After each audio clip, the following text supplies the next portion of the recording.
இந்த மாதிரி ஜெகன்மோகன் ரெட்டிக்கு நாங்க போன் செய்ய போகிறோம், நம்பர் இருக்கு, பரவாயில்ல, ஆனால் கிராஸ் ஓட்டிங் நடந்துவிடும் என்கிற அந்த பயம் இருக்கு. அந்த விஷயத்தை அவருக்கு எடுத்து வைத்தார்களா? கிடையாது. அப்படி எடுத்து வைத்திருந்தால் கூட, பிகாஸ் சந்திரபாபு நாயுடு ஒரு மிகப்பெரிய சாணக்கியர், பொறுமைசாலி, ஒரு சில விஷயங்களை ரொம்ப பொறுமையாக ஹேண்டில் செய்யக்கூடியவர். இந்த விஷயம் அவருக்கு ஏற்கனவே நீங்க கூறியிருந்தீர்கள்னா அவர் பெருந்தன்மையா இதை செய்ய சொல்லி இருப்பார். ஆனால் இது முதுகில் குத்துனபடி இருக்கு. எந்த பரம எதிரி என்னை சிறையில் போட்டானோ அந்த பரம எதிரி கிட்டேயே நீங்க போய் கெஞ்சுறீர்கள், கூத்தாடுகிறீர்கள். நாங்க உங்களுக்கு ஓட்டு போட மாட்டோம் என்று கூறியிருக்கோம், நாங்க உங்களுக்கு எதிராக ஓட்டு போடுவோம் என்று எங்கேயாவது நாங்க ரெஜிஸ்டர் செய்திருக்கிறோம்.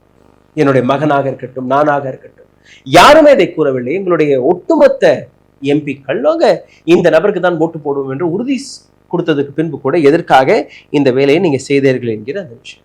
ஆனால் சந்திரபாபு நாயுடு இந்த கோபத்தை வெளிக்காட்டவில்லை, அமைதியாக இருக்கிறார்.